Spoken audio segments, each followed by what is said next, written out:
தலைமையிலான தமிழர் முன்னேற்றப் படை சார்பாக யூடியூபர் சவுக்கு சங்கர் மீது சில நாட்களுக்கு முன்பாக லஞ்சம் மற்றும் ஊழல் கண்காணிப்புத்துறை இயக்குனர் அலுவலகத்தில் நாங்கள் புகார் கொடுத்துருந்தோம். அந்த புகார் மனு சம்மந்தமாக இன்றைக்கி விசாரணைக்கு வந்து எங்களை அழைச்சிருந்தாங்க. அந்த விசாரணையில் சவுக்கு சங்கர் வந்து 2006 அதாவது 1 கோடி ரூபாய் மதிப்புள்ள ப்ராப்பர்ட்டியை வந்து வாங்கி வச்சுருந்தாரு. அது சம்மந்தமாக நாங்கள் வந்து புகார் கொடுத்தோம். அந்த புகாருக்கு வந்து உரிய விசாரணை நடத்தி கடுமையான நடவடிக்கை எடுக்கிறேன்னு சொல்லியிருக்கிறாங்க. யூடியூபர் சவுக்கு சங்கர் வந்து தொடர்ச்சியாக வந்து எவ்வளோ வழக்கு தமிழ்நாடு அரசு போட்டாலும் இன்றைக்கி நிறைய வழக்கு போட்டிருக்காங்க. அவரே சொல்கிறார், எத்தனை வழக்கு போட்டாலும் அவருடைய வாய் அடக்குன்றது வந்து இன்னமும் வந்து அடங்கவே இல்லை. தொடர்ச்சியாக வந்து பெண்களை குறித்தும் தமிழ்நாடு அரசு குறித்தும் தமிழ்நாட்டுடைய முதலமைச்சர் அவர்கள் குறித்தும் அமைச்சர் பெருமக்கள் குறித்தும் தொடர்ச்சியாக வந்து அவதூறு, அடிப்படை ஆதாரமே இல்லாமல் அவதூறை வந்து பரப்பின்னு இருக்காரு. சவுக்கு சங்கர் வந்து இதுவே வந்து ஏடிஎம்கே கவர்மெண்ட் இருக்கிறப்போ இது போல் ஒரு தொடர்ச்சியாக 4 வருஷம் பேசிகிட்டு இருக்காரு. இதே போல் 4 வருஷம் வந்து ஏடிஎம்கே கவர்மெண்ட்டில் ஜெயலலிதா அம்மையார் இருக்கும்போது பேசியிருந்தாங்கன்னா இந்நேரம் வந்து சவுக்கு சங்கரை வந்து அதை முடிச்சே விட்ருப்பாங்க. சிறையிலே தண்டனை கொடுத்து முடிச்சிருப்பாங்க. அப்படி இல்லைன்னா ஒரு ஆக்சிடென்ட் மாதிரி விபத்து மாதிரியே முடிச்சு விட்ருப்பாங்க. அந்தமாரி கவர்மெண்ட் அது. ஆனால் இப்போ வந்து இந்த திமுக கவர்மெண்ட் வந்து அவங்கள பேச விட்டு அழகு பார்த்துட்டு இருக்காங்க. ஏன்னா அது ஒரு ஜனநாயக அமைப்பு, சமூக நீதி கட்சின்றதுனால அவங்க வந்து பேச்சு சுதந்திரம் கொடுக்குறாங்க. ஆனால் இதுவே ஒரு அட்வான்டேஜாக எடுத்து இன்றைக்கி வந்து தொடர்ச்சியாக வந்து இன்றைக்கி எல்லா பெண்களையும் என்ன உட்பட எல்லா பெண்களையும் வந்து ஒருமையில் பேசிகிட்டு இருக்காரு, அவதூறை பரப்பின்னு இருக்காரு, இழிவாக பேசிகிட்டு இருக்காரு. ஆனால் தமிழ்நாடு அரசு வந்து உடனடியாக வந்து சவுக்கு சங்கரை கைது பண்ணி சிறையில் அடைக்கணும்னு நாங்கள் வந்து வேண்டுகோள் விடுக்கிற இந்த நேரத்தில் இன்றைக்கி வந்து விஜிலன்ஸ் ஆஃபீஸில் வந்து இன்றைக்கி என்கொயரிக்கு வந்திருந்தோம். அந்த என்கொயரி வந்து இன்றைக்கி முடிஞ்சு இன்றைக்கி அவர் மீது வந்து அந்த நாங்கள் குற்றம் சாட்டப்பட்ட அந்த குற்றம் வந்து நிரூபிக்கப்பட்ட அவங்க மீது நான் கடுமையான நடவடிக்கை எடுக்கிறேன்னு உத்தரவாதம் கொடுத்துருக்காங்க. விஜய் அவர்கள் வந்து பாதிக்கப்பட்ட அந்த குடும்பம் வந்து நேராக கூப்பிட்டு பார்த்துருக்காரு. எப்படி பார்க்குறீங்க? அதுதான் நான் சொல்கிறேனே, அதாவது நேராக கூப்பிட்டு பார்க்குறதுனா தமிழ்நாடு மக்களுடைய தமிழர்களுடைய பண்பாடு கல்ச்சர் என்னன்னு பார்த்தீங்கன்னா, ஒரு துக்க நிகழ்வு ஒரு ஏற்பட்டுச்சுன்னா நம்ம உற்றார் உறவினர்கள் வீட்லேயோ இல்லை நண்பர்கள் வீட்லேயோ ஒரு துக்கம் நடந்துச்சுன்னா நம்ம தான் நேரடியாக போயிட்டு அந்த துக்கம் ஏற்பட்ட அந்த குடும்பத்தார்கிட்ட வந்து நம்ம துக்கத்தை வந்து பகிர்ந்துப்போம். ஆனால் நடிகர் விஜய் அவர்கள் வந்து அதாவது வீட்டை விட்டு வெளியே வராத ஒரு சடங்கு தமிழ்நாட்டில் நடக்கும். அதாவது சமைஞ்ச பொண்ணு தான் வீட்டு உள்ளே இருந்துட்டு நம்ம உறவினர்கள்லாம் வந்து வீட்டுல வந்து பார்ப்பாங்க. அதுபோல் இன்றைக்கி சமைஞ்ச பொண்ணு மாதிரி வீட்டில் இருந்துட்டு தன்னால் வந்து 41 உயிர்கள் வந்து படுகொலை செய்யப்பட்டிருக்காங்க. அங்கே மரணம் ஏற்பட்டிருக்கு பிரச்சாரத்தின் போது. அவங்கள வந்து நேரடியாக போய் பார்க்குறதுக்கு அவருக்கு மனசில் ஈரம் இல்லாமல் அவருக்கு அந்த பயத்தினால இன்றைக்கி அவங்க கரூர் மாவட்டத்திலேருந்து மழை காலத்தில் குழந்தை குட்டியோட பஸ்ஸை வச்சு இன்றைக்கி வந்து மகாபலிபுரம் ஒரு நட்சத்திர விடுதியில் வந்து வர வச்சு பார்த்துருக்கிறது வந்து அவருடைய இயலாமையை காமிக்குது. அவருக்கு இன்னமும் அரசியல் அறிவும் வரலை, அரசியல் புரிதலும் இல்லை, மனித நேயமும் கிடையாது. இந்த தொடர்ச்சியாக வந்து இன்றைக்கி தமிழ்நாட்டு மக்கள் வந்து இனிமேல் நடிகர்களே இன்றைக்கி அரசியலுக்கு வரக்கூடாதுன்ற மாதிரி இன்றைக்கி அவரோட செயல்பாடு வந்து இன்றைக்கி தமிழ்நாட்டில் நிலவுது. அதனால் 41 பேர் அவங்களும் வரப்பட்டு இவரும் கூப்பிட்டுருக்காரு, அவங்களுக்கும் வரதுக்கு விருப்பப்பட்டிருக்காங்க.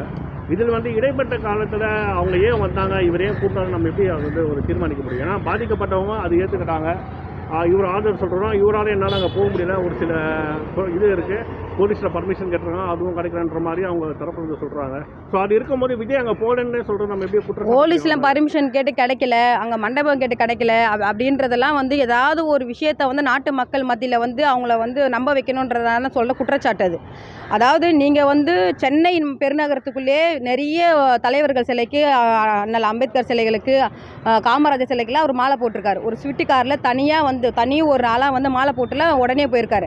அதுபோல் நீங்கள் அங்கே வந்தீங்கன்னா க்ரௌடு கூடுதுன்னு தெரியும். அப்போ எதுக்கு நீங்கள் மண்டபத்தை புக் பண்ணுறீங்க? மண்டபம் புக் பண்ணால் க்ரௌடு வருமா வராதாங்க?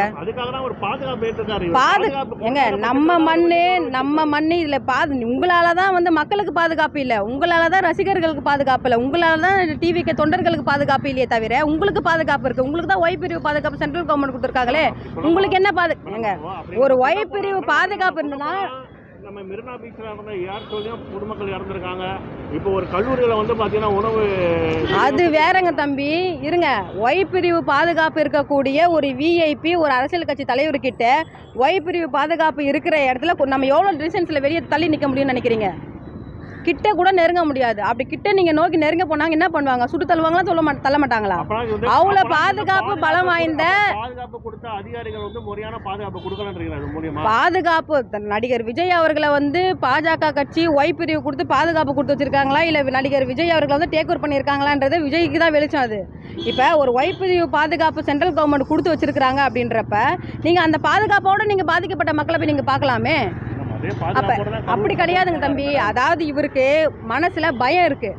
நம்மளால் ஒரு உயிர் போயிடுச்சு, அதுக்கு முழுக்க முழுக்க காரணம் நம்ம தான். நம்மளுடைய வாகனம், நம்ம வந்த லேட்டு, நம்மளுக்கு வந்து அரசியல் அறிவு கிடையாது, அரசியல் ஞானம் கிடையாது, எதுவுமே இல்லாத நம்மளால் ஏற்பட்டிருக்கு. அதனால தான் இன்றைக்கி அவர் வீட்டுக்குள்ளேயே இன்னும் கூட வீட்டை விட்டு வெளியே வரல. சமைஞ்ச பொண்ணு கூட இந்நேரம் வெளியே வந்துட்டு இருப்பா. இன்னும் கூட அவர் வீட்டை விட்டு வெளியே வராமல் அந்த வீட்டுக்குள்ளே அந்த பங்களா நீலாங்கரை பங்களாவில் என்ன இருக்குன்னே தெரியல. அவ்வளோ வந்து அது ஒரு மர்மமாகவே இருக்குது. அப்படி இருக்கிறப்ப இப்போ மீண்டும் வந்து நீங்கள் பிரச்சாரத்துக்காக நீங்கள் ஹெலிகாப்டர் நீங்கள் வாடகைக்கு வாங்குறீங்கன்னா அவ்வளோ வந்து இங்கே தமிழ்நாட்டில் வந்து எல்லாரும் வந்து எல்ஐசி பில்டிங் போல் எல்லாரும் வீட்டு மேலே மொட்டை மாடியில் நின்றுலாம் அவரை பார்க்க மாட்டாங்க. எல்லாருமே ஓட்டு வீட்டில் இருக்கிறவங்க எல்லாரும் வந்து இங்கேருந்து பார்த்து பிரச்சாரத்துக்கு இது தமிழ்நாட்டு அரசியல் வந்து இது வந்து லண்டனோ அமெரிக்கா கிடையாது. அதெல்லாம் முன்னேறிய நாடு, இது முன்னேற நாடு. அப்போ இந்த நாட்டில் வந்து நம்ம ஏழை எளிய மக்களை வந்து எப்படி நம்ம வந்து அணுகணுன்றது கூட நடிகர் விஜய்க்கு தெரியாமல் அவர் இன்னமும் சினிமா முகத்திலே தான் இருக்கிறாரு கண்டி, அந்த நிழலில் தான் இருக்கிற கண்டி நிஜத்துக்கு அரசியல்ன்ற நிஜத்துக்கு அவர் வராமையாக இருக்கிறாரு. தொடர்ச்சியாக எல்லாருமே இன்றைக்கி இந்த சம்பவத்தில் விஜய்க்கு ஒரு கருத்துன்ற அந்த வார்த்தையில் அவருக்கு அட்வைஸ் தான் எல்லாரும் பண்ணிட்டு இருக்காங்க. இன்றைக்கி தமிழ்நாட்டில் இருக்கக்கூடிய நிறைய எதிர்கட்சியிலேருந்து ஆளுங்கட்சியிலேருந்து அமைச்சர் பெருமக்கள்லேருந்து நாட்டு மக்கள்லேருந்து இன்றைக்கி விஜய்க்கு வந்து நிறைய அட்வைஸ் கொடுத்துருக்காங்க, அரசியல் அட்வைஸ் கொடுத்துருக்குறாங்க. அந்த அட்வைஸ் எல்லாம் அவர் ஏற்றுக்கிட்டு மீண்டும் களத்துக்கு அவர் அரசியல் புரிதலோடு வந்தார்னா அவர் அரசியல் நிலைப்பார். அப்படி இன்னும் அந்த அரசியல் புரிதல் இல்லை, அவர் தொண்டரையும் அரசியல் படுத்த மாட்டார், அவருக்கும் அரசியல் புரிதல் இல்லை, இப்படியே இருந்தார்னா அவர் தமிழ்நாட்டு அரசியலில் காணாமல் தான் போவார்.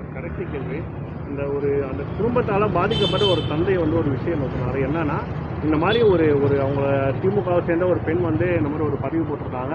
41 டெட் பாடி வந்து ஸ்ட்ரெச்சரில் வந்து பணியூருக்கு வர மாதிரி ஒரு வீடியோ போட்டிருக்காங்க. இது வந்து எங்களை ரொம்ப பாதிக்குது அப்படின்னு சொல்லிட்டு அவங்க குடும்பம் சைடில் சொல்கிறாங்க. அதுவும் அவங்களோட ஆளுங்கட்சியை சார்ந்தவங்க தான் இருக்காங்க. மேலும் அது அவங்கள அந்த பணம் வாங்கிட்டாங்க, அவங்க நேரில் பார்த்துட்டாங்கன்றதுக்காகவே இந்த மாதிரி ஒரு நெகட்டிவ் செட் பண்ணுறது வந்து எந்த வகையில் ஒரு ஞாபகம்? இந்த சமூக வலைத்தளத்தில் வந்து நெகட்டிவ் கமெண்டாக வரும், பாசிட்டிவ் கமெண்டாக வரும். அதெல்லாம் ஒரு அரசியல் கட்சி தலைவர் எல்லாத்தையும் உள்வாங்கணுங்க. அரசியல் கட்சி தலைவரை சொல்லலை, அந்த சம்மந்தப்பட்ட இறந்தவங்களோட குடும்பத்தார் இந்த குற்றச்சாட்டு வைக்கிறாங்க. இல்லை அவங்க அதாவது பொதுவாக வந்து அந்த மாதிரி போட்டிருக்கிறது சமூக வலைத்தளங்களில் வந்து இப்போ ஏஐலேருந்து எல்லாம் தொழில்நுட்பமும் வந்துச்சு.